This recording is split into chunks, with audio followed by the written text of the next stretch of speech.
男子意外发现第二身体，并进入了3个世界，意外地发现了另一个物质史前文明。今天呢，我们要讲的是一本关于灵魂的书啊。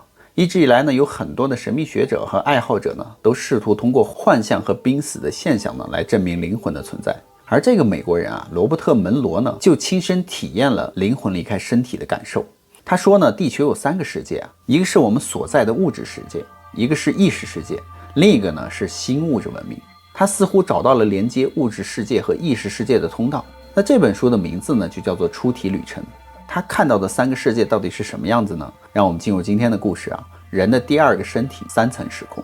以下的故事呢非常玄幻，大家理性观看。Hello， 大家好，我是宇哥。Hello， 大家好，我是小唐。即日起开始宠粉活动，详情请看节目最后介绍哦。如果有一天你会发现自己能够离开身体而继续存在，你会怎么做呢？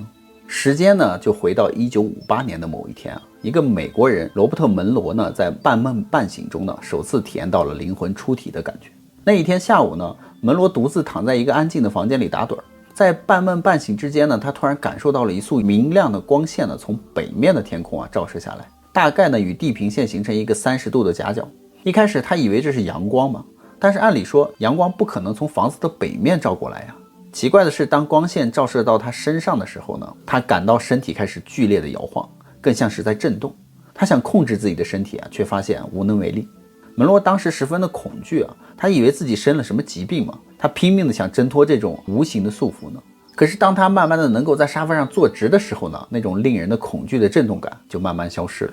他看了看当时的时钟呢，从开始震动到过去呢，也就几秒钟的时间，而他的感觉呢，至少过去了10几分钟。他的身体呢，没有出现任何的异样。门罗当时百思不得其解。可是让人惊讶的是，在接下来的6周内呢，同样的情况出现了9次，都是在他躺下打算睡觉或者是休息的时候发生的。每次开始震动的时候他都尽力的摆脱，不久呢，震动就会消失。虽然门罗呢自己感到身体在摇晃，但却没有任何实际性的证据能够证明那段时间内他的身体是真的在摇晃。门罗呢试着用有限的医疗知识来解释身体出现的这种异常。他分别猜测呢，有可能是癫痫或者是脑紊乱，但这种疾病呢，明显与他的情况不符。他又找了一位内科医生理查德·戈登医生呢，对他的身体进行了详细的检查，但是也没有检查出什么不妥而戈登医生就认为他可能是工作太累了，建议他好好休息。门罗呢，这才放下心来。可就在他看完医生的当天晚上呢，这种古怪的感觉又来了。他决定呢，这次不再猛烈的挣扎了，他想知道接下来会发生什么。那种震动很稳定，像是电击穿了某个身体，但并不痛。门罗尽量的让自己保持冷静约5分钟之后呢，感觉就消退了。他起身就发现身体一切正常，只是脉搏呢稍微有些快。经过了这一次呢，他的恐惧就大大的减少了，甚至非常好奇他就想这到底是怎么回事呢？好几个月过去了，这种震动依然持续的在发生。门罗已经完全的适应了这种感觉，已经开始感到无聊了。有一天夜里呢，震动感如期而至他疲倦的就把胳膊从床右侧呢垂下去，手指呢就搭着床边的地毯，等着这种震动赶快过去让他好好睡觉。这时候意外就出现了，他没有意识到在这次震动中呢，他的身体居然能够活动。他的手指于是在这个地毯上滑来滑去突然之间就感觉手指直接穿过了地毯，而碰到了下面的地板。带着这种好奇呢，他就把手继续往更远的下面往下伸，手指居然穿过了地板，还能感觉到下面房顶的那种粗糙的表面，有一个3角的木片，一枚弯曲的钉子和一些木屑。当时门罗就认为自己是在做梦吧，毕竟手指怎么可能穿过地板呢？抱着这种想法呢，他的手继续就深入直到整条胳膊都穿过了楼下的这个屋顶，然后居然他碰到了一池水。猛然之间呢，门罗完全就清醒了，他能够看清窗外的景象，也清楚的知道自己躺在床上平稳的呼吸着，那个震感还在，只是减轻了不少。令人难以置信的是，在他确定自己的神志清醒的时候呢，那些感觉同时也存在。他仍然觉得自己的胳膊是卡在地板里的，手指仍在拨弄着这一个水。这时候的震感逐渐消失呢，他就开始害怕，万一震动退去的时候，这个胳膊还没出来卡在地板里怎么办呢？于是他立刻试着把胳膊拉回来。尝试几次之后呢，他猛地把胳膊拉回床上，震动完全消失。门罗立马就坐了起来，看着地板完全没有动手上也没有任何水的痕迹。旁边呢是安静入睡的妻子，一切都很正常。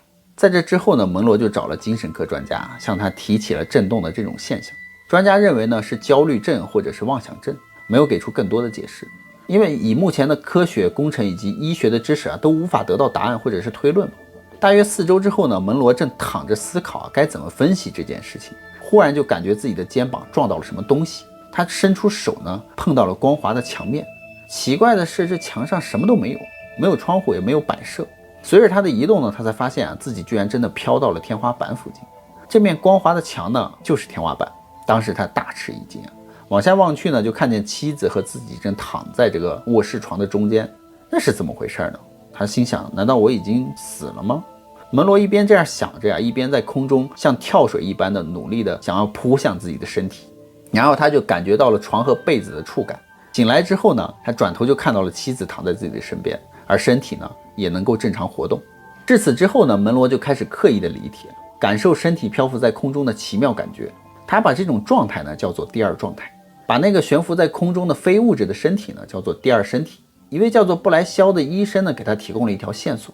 这种情况呢，医生就说很有可能是星体投射，这是指暂时离开肉体并以非物质的身体或者是星体移动的技术。星呢这个词隐约的起源是早于魔法和超自然事件的。星体呢既是灵魂，是意识的一种形式，它可以摆脱肉体，甚至是超越生死。有人声称星体不仅可以脱离身体呢，还可以投射到遥远的地方。在20世纪呢，一些心理学家试图用各种物理手段或者是精神媒介来测试星体的存在。他们建立了超感实验，以测试灵魂出体是否可以看到放置在远处房间的目标。但是实验没有获得令人信服的结果。布莱肖医生呢，就给门罗描述了一个有很多层的星光世界，也是人去世之后所去之处。用星光体旅行的人可以短暂的拜访这些地方，和去世的人谈话，也不用担心回不到自己的躯体。想到达这个层面呢，神秘主义者他们除了要经过严酷的训练，也被称作灵性开发。而这种训练呢十分秘密只能传给有资质的人。因为有很多的心灵著作以及宗教和秘密历史经常会提到第二个身体。早在基督和圣经出现之前呢，在埃及和中国、印度等文化中呢，第二身体呢被当作是标准流程。当时的历史学家呢一再找到一些内容呢，但是大多都被当作是当时的神话传说。在古代和现代呢，依然有一些喇嘛、僧侣、萨满以及修炼身心灵的人呢，与当前的科学知识完全不合。他们被我们的物质世界呢所忽略，因为确实没有确凿的科学证据能够解释这一现象的原理。在许多的国外心理学研究组织文件当中呢，有数以百计出体经验的个人案例，有些报告呢甚至能够回溯到100多年前。在1964年10月呢，门罗的灵魂出体有了关键点。当他又一次灵魂冲出身体之后呢，他决定去找布莱肖医生，因为医生那个时候卧病在床嘛，门罗想去看望他。当他的第二身体飞上山之后呢，他就看到了布莱肖医生和他的妻子站在房子外面。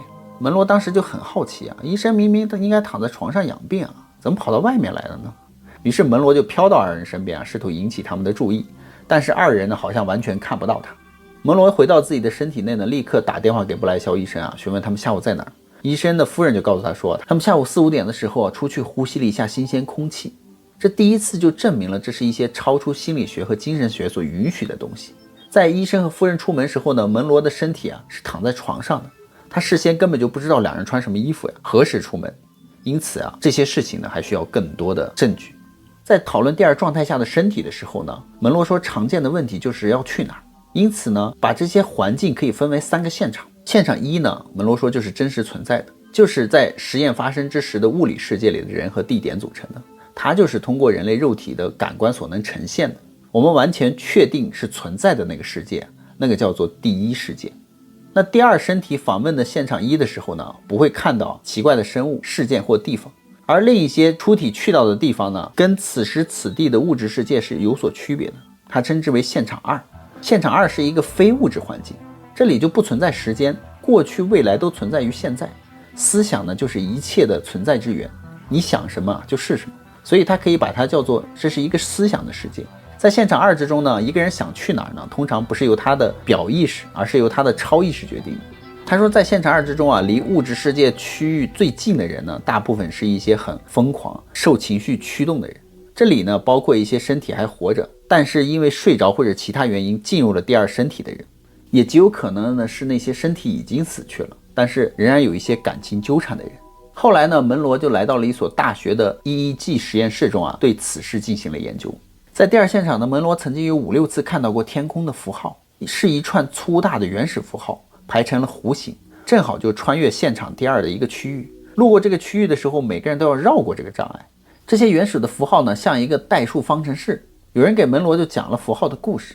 他们说，就很久以前，有个很有钱的女人想让自己的死去的儿子呢进入天堂，于是一座教堂呢就向他保证肯定可以做到，就是他要捐给教堂一大笔巨款。结果呢，他捐完钱之后，他的儿子没有能够进入天堂。出于愤怒和报复呢，他就用剩下的所有的财富在力量的天空中做出了这排符号，让所有人都知道那座教堂的无耻。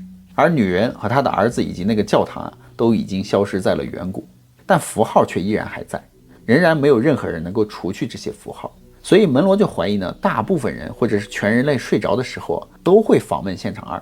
也许某年某月，我们的生命科学能够解释这些知识，也因此呢，一个人类的新纪元将会由此诞生。基于现场2的数据呢，以及我们和那些世界的关系呢，也许会产生一个全新的科学。那现场3呢，则更为古怪。他说那是一个物质世界，和我们的世界几乎相同，但科学发展的水平却相差很大。这里没有任何的电气设备，电以及电磁任何相关的东西都不存在。这里没有电灯、电话、收音机、电视、电源，没有内燃、石油燃料。不过呢，机械力是使用的。这里的汽车呢，很像是木头做的，但是汽车的头是金属的，但形状呢，和我们老早以前废弃掉的那种汽车很相似。这里的铁轨的规格比我们的标准呢，距离还要小很多，甚至比我们那些窄轨的山间小铁路呢还要窄。而街道和公路呢，也与我们不同。这里的交通工具行驶的车道几乎是我们的2倍宽，它们相当于我们汽车的东西比我们的汽车要大得多。就算是最小的呢，其最长的座椅也能够容纳并排5-6个人坐。车里呢，只有一个固定的位置是司机的，另一些呢就很像是客厅的椅子放在这个车厢里的四周。车厢呢15到20英尺大小，有轮子，但没有充气的轮胎。方向盘是一个横杆，动力的来源呢是后部某个地方，但是它跑得很快，约有15到20英里每小时。这里的交通呢也不拥挤，风俗和生活习惯呢也与我们有着较大的差异。所收集到的一点资料就显示了一个具有不同事件、姓名、地点和日期的历史背景。他说这里的人类的演变的进程似乎与我们是同等的，但是科学和技术呢比我们的现代更落后一些。但是在我们已知的历史之中呢，从来没有过一个能与现场3的科学水平相应的时期如果现场3不是过去，也不是现在，也不是未来，那它又是什么呢？它也不是现场2的一部分因为现场2是虚拟的只需要思考就可以了。那现场3它是现实的物质世界它只可能是人或者是其他关于史前文明物质的一个世界的记忆，也可能是一个类似于地球的世界位于宇宙的另一端，但是能够通过某种精神操控来访问。当门罗探索过后发现呢，那里的人意识不到他的在场，因为他进入现场3的时候会自动进入到一个人的身体，当他暂时取代这个人的时候呢，完全意识不到这个人的精神和思想。所以门罗第一次进入第3现场的时候是从一个男人的体内苏醒。这是一个相当孤独的男人，他不合群，在自己的领域呢也没有取得成功，他的收入很低，住在一间出租屋的2楼，人生可以说是非常无聊。后来这个男人认识了一个叫做丽的女人，她十分富有离了婚呢，带有2个孩子。因为他对丽的孩子很好呢，所以没过多久他们就打算结婚了。门罗在一次入侵的时候呢，正好赶上这个男人在实验室做研究。这时候呢，丽就带着一些访客来要求他展示一下在这座翻新的建筑物中的一些工作成就。而当时丽要求他介绍工作内容的时候呢，身体中的门罗呢就呆住了，导致他站在那里哑口无言，场面呢非常尴尬。为了不再打扰到这个人的生活呢，门罗就离开了第3世界，免得搞乱这里。最后呢，门罗就想只要承认了第2身体和第3现场的存在，那就有一个问题出现了我们会一直活下去吗？既然肉体熄灭之后，思想和意识还停留在第2现场，那是否就说明生命是无止境的呢？而物质世界和意识世界究竟还有怎样的联系呢？在门罗的身上又发生了什么匪夷所思的事情呢？让我们下集再见吧。那么好了，故事呢与各位就讲完了。好啦，我们今天视频就到这，大家还喜欢我们这一期做的节目吗？喜欢的话请留言、点赞加转发支持我们的视频哦。我们会在每期节目最后下方留言当中选出一个我最喜欢的留言来进行宠粉活动。宠粉活动的礼品呢，就是宇哥之前讲过的一些书籍，还有小唐抱过的娃娃，所以请大家多多留言哦。那我们下期节目再见吧，拜拜。